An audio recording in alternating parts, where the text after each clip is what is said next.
Hello दोस्तों, class 9th के prose से plants although breathe and feel, पौधे भी सांस लेते हैं और अनुभव करते हैं के long short and other question को आज हम देखेंगे। तो लॉन्ग क्वेश्चन इसका पहला क्वेश्चन आइए समझते हैं। क्वेश्चन कह रहा है राइट अबाउट केस्कोग्राफी इन वीफ। Jagdish Chandra Bose was a great scientist. Jagdish Chandra Bose एक महान वैज्ञानिक थे। He invented a unique machine names crescography. उन्होंने केस्कोग्राफी नामक एक अद्वितीय मशीन की खोज की। It was amazing instrument which record the growth of plants. यह एक आश्चर्यजनक यंत्र था जो पौधों के विकास को नाप सकता है। It show that plants have heart and are capable of feeling. इसने यह प्रदर्शित किया कि पौधों में हृदय होता है और वे महसूस करने की क्षमता रखते हैं। It Aldous indicate that plants have a keep sight and react to ray of light and wireless waves। और वे महसूस करने की क्षमता रखते हैं। इससे यह भी संकेत मिलता है कि पौधों में पैनी दृष्टि होती है और वे बेतार तरंगों और प्रकाश की किरणों का प्रतिक्रिया करते हैं। चलिए दोस्तों, दूसरे नंबर क्वेश्चन की ओर हम लोग बढ़ते हैं। दूसरा नंबर क्वेश्चन कह रहा है what discovery did Bose make? Question mark. What thought was responsible for Bose discovery? Bose ने कौन सा आविष्कार किया? बोस के आविष्कार के लिए कौन सा विचार उत्तरदायी था? Jagdish Chandra Bose was a great scientist. Jagdish Chandra Bose एक महान वैज्ञानिक थे। He thought that there was a similarity in the behaviours of both plants and living things. उन्होंने सोचा कि पौधे तथा सजीव वस्तुओं दोनों के व्यवहार में समानता है। They could also become tired, depressed और हैप्पी। वे भी थके हुए, निराश अथवा प्रसन्न हो सकते थे। This was contrary to the common belief. यह जन साधारण के विश्वास के विपरीत था। So people laugh at him.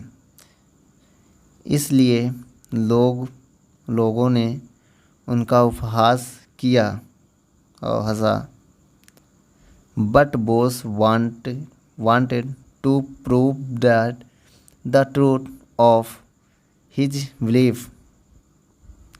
किंतु बोस अपने विश्वास के सत्य को सिद्ध करना चाहते थे। He invented a machine called केस्कोग्राफ। उन्होंने एक मशीन का आविष्कार किया जिसे केस्कोग्राफ कहते हैं। This machine called measure the growth of plants. यह मशीन पौधों के विकास को दर्ज करती थी। It showed that the plants were capable of feeling। इसमें प्रदर्शित किया कि पौधे अनुभव करने की क्षमता रखते हैं। They react to manners, noise and other stimuli। वे खाद, शोर और तथा अन्य प्रेरक तत्वों के प्रतिक्रिया व्यक्त करते हैं। It also showed that plants had a keen sense of sight। They had a special sense which they knew that a struggle was coming. इन्होंने यह भी प्रदर्शित किया कि पौधों में दृष्टि की तीव्र चेतना होती है। इनके पास एक विशेष चेतना होती है जिनसे उन्हें मालूम हो जाता है कि कोई अपरिचित आ रहा है। तीसरे नंबर क्वेश्चन में क्या कह रहा है दोस्तों, आइए देखते हैं। Who was Jagdish Chandra Bose? How did he show his love for India and her people? Jagdish Chandra Bose कौन थे? उन्होंने भारत तथा उनके लोगों के प्रति अपना प्रेम किस प्रकार प्रदर्शित किया? आंसर में देखते हैं दोस्तों। Jagdish Chandra Bose was born in 1858 in a village of Bengal. He was a great scientist. He was proud of his country. He had a deep faith in the intelligence of his countrymen. Very after he reminded his countrymen of India's past glory. He believed that modern day Indians are although capable of doing great things. In 1927, Sir Jagdish Chandra Bose delivers the convocation address of the University of Mysore. Here he said that the great actions of our ancestors brought India's great glory in the past. The modern India, according to him, can although become great if we lead a life of action and not of idleness. He wanted his countrymen to have ending hope and faith in the future. दोस्तों आइए इसके meaning को समझते हैं। जगदीश चंद्र बोस का जन्म बंगाल के गांव में 1858 में हुआ था। वे एक महान वैज्ञानिक थे। उन्होंने अपने देश पर गर्व था। उन्होंने अपने देशवासियों की वृद्धि में गहरा विश्वास था। वे प्रायः अपने देशवासियों को भारत के प्राचीन गौरव की याद दिलाते रहते थे। उनका विश्वास था कि आधुनिक भारतीय भी कुछ महान कार्य करने में सक्षम है। 1927 में सर जगदीश चंद्र बोस ने मैसूर विश्वविद्यालय के दीक्षांत समारोह में भाषण दिया। यहाँ उन्होंने कहा कि प्राचीन काल में हमारे पूर्वजों के महान कार्यों ने भारत को महान गौरव प्रदान किया था। उनके अनुसार यदि हम कर्म का जीवन बिताएं न कि आलस का, तो आधुनिक भारत भी महान बन सकता है। वे चाहते थे कि उनके देशवासी भविष्य में अटूट आशा तथा विश्वास रखें। चलिए दोस्त, शॉर्ट का पहला क्वेश्चन क्या कह रहा दोस्तों, which was the great event that surprised the scientific world? वह कौन सी महान घटना थी जिसने विज्ञान की दुनिया को आश्चर्यचकित कर दिया? The great event that surprised the scientific world of invention of a unique instrument that could measure the growth of plants. वह महान घटना जिसने विज्ञान की दुनिया को आश्चर्यचकित कर दिया, एक ऐसे अद्वितीय यंत्र की खोज थी जो पौधों के विकास को माप सकता था। दूसरा question, who built that unique instrument? What did he prove with the help of this machine? उस अद्वितीय यंत्र को किसने बनाया? उन्होंने इस मशीन की सहायता से क्या सिद्ध किया? Jagdish Chandra Bose build the instrument he proved with the help of this machine that plants have heart and can feel. उस यंत्र को जगदीश चंद्र बोस ने बनाया। उन्होंने इस मशीन की सहायता से सिद्ध कर दिया कि पौधों में हृदय होता है और वे अनुभव करते हैं।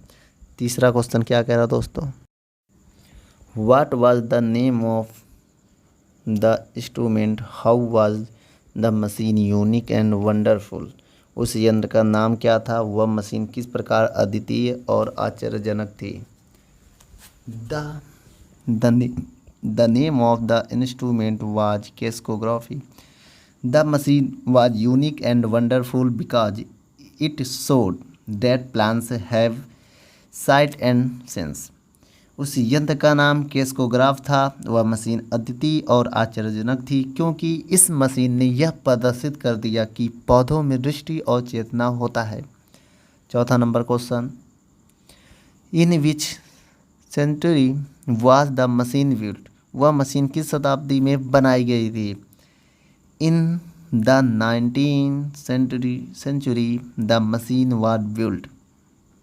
इस मशीन को 19वीं शताब्दी में बनाई गई थी। पांचवा नंबर क्वेश्चन क्या कह रहा दोस्तों, what did the great man in the Paris conference of science say about the machine. Paris के विज्ञान सम्मेलन में महान पुरुषों में मशीन के विषय में क्या कहा? The great mens in the Paris conference of science ask where it was made. Paris के विज्ञान सम्मेलन में महान पुरुषों ने पूछा कि इस मशीन का आविष्कार कहाँ हुआ। चलिए 6 नंबर क्वेश्चन की ओर हम लोग बढ़ते हैं। Why were they more amazed when they come to know that it was built in India? जब उन्हें पता चला कि मशीन भारत में बनी थी तो उन्हें अधिक आश्चर्य हुआ। They were more amazed when they come to know that it was built in India because in the 19th century India was well known for greatness in the field of the fine art, literature and philosophy. In the field of science it was a wonderful thing. उन्होंने अधिक आश्चर्य तब हुआ जब उन्हें पता चला कि मशीन भारत में बनी थी क्योंकि 19वीं शताब्दी में भारत ललित कला, साहित्य एवं दर्शन के क्षेत्र में महानता के लिए सिद्ध था। विज्ञान के क्षेत्र यह महान आविष्कारक आश्चर्य था। 7वें नंबर क्वेश्चन में क्या कह रहा दोस्तों, When and where was Bose born? How did he make a name for himself and his century. Bose का जन्म कब और कहाँ हुआ था? उन्होंने अपने तथा अपने देश के लिए किस प्रकार नाम कमाया? Bose was born in 1858 of village in Bengal. He made a name for himself and his country being appointment of as professor of physics in Presidency College at Calcutta. Bose का जन्म 1858 में बंगाल के एक गांव में हुआ था। उन्होंने कलकत्ता के प्रेसिडेंट कॉलेज में भौतिक विज्ञान के प्रोफेसर के रूप में नियुक्ति होकर अपने तथा अपने देश के लिए नाम कमाया। चलिए दोस्तों अगला क्वेश्चन देखते हैं। Why did a 3 years struggle begging between Bose and government who was victorious. Bose तथा सरकार के बीच 3 वर्षीय संघर्ष क्यों आरंभ हुआ? विजयी कौन हुआ? In those day in Indians of British rules usually received 2/3 of salary paid to a European professor. So a 3 years struggle began between Bose and the government. Bose was victorious. उन दिनों अंग्रेजी शासक में एक भारतीय को समानता एक यूरोपीय प्रोफेसर को दिए जाने वाले वेतन का 2/3 मिलता था। इसलिए बोस और सरकार के बीच से त्रिवर्षीय संघर्ष प्रारंभ हुआ। इसमें बोस विजयी रहे।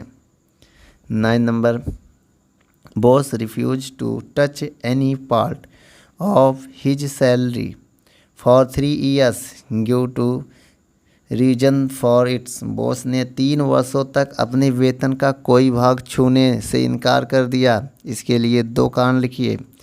Bose refuse to touch any part of his salary for 3 years because he didn't racial discrimination as an Indian received 2/3 of salary paid to European professor. Secondly, he was a man of self respect he felt insulted in getting less पर बोस ने 3 वर्षों तक अपने वेतन का कोई भाग छूने से इनकार कर दिया क्योंकि उन्होंने जातिगत भेदभाव को अस्वीकार कर दिया, क्योंकि एक भारतीय को एक यूरोपियन प्रोफेसर को दिए जाने वाले वेतन का 2/3 मिलता था। दूसरा, वे स्वाभिमानी व्यक्ति थे, वे कम वेतन प्राप्त करने में अपने को अपमानित महसूस करते थे। चलिए दोस्त 10वां नंबर क्वेश्चन देखते हैं। What discovery did Bose make? Bose ने कौन सा आविष्कार किया? Bose found that his wireless received so signs of tiredness after it had been in use for some time.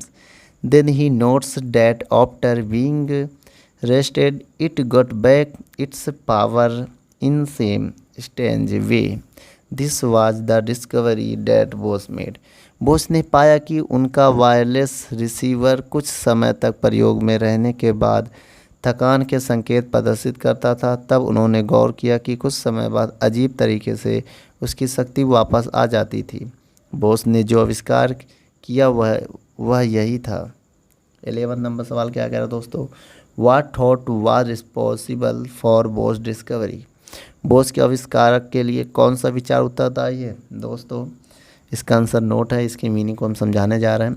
Wireless receiver का काम करते समय बोस ने सोचा कि रिसीवर थकान के संकेत क्यों प्रदर्शित करता है था। दूसरा विचार जो उन्होंने मस्तिष्क में आया वह यह था कि वायरलेस रिसीवर कुछ समय आराम करने के बाद अपनी शक्ति वापस कैसे प्राप्त कर लेता है। बोस के आविष्कारक के लिए इस प्रकार का विचार उत्तरदायी था। 12वां नंबर सवाल क्या कह रहा दोस्तों? 12 नंबर सवाल क्या कह रहा दोस्तों, आइए पढ़ते हैं। Why did people laugh at Bose? How did he prove that he was right? लोगों ने बोस का उपहास क्यों किया? उन्होंने कैसे सिद्ध किया कि वे सही हैं? दोस्तों इसके आंसर का हिंदी वर्जन हम आपको बताने जा रहे हैं। लोगों ने बोस का उपहास इसलिए किया क्योंकि जब बोस ने कहा कि पौधे और धातुओं का भी अपना एक जीवन होता है, वे थके हुए, दुखी अथवा प्रसन्न हो सकते हैं, तब उन्हें विश्वास नहीं था। चलिए दोस्तों अगला क्वेश्चन देखते हैं। आगे कुछ क्वेश्चन आपकी स्क्रीन पर दिए हैं, आप वीडियो को रोककर क्वेश्चन को नोट कर सकते हैं। और यदि हमारा वीडियो आपको अच्छा लगे तो लाइक शेयर एंड कमेंट करिए। धन्यवाद दोस्तों।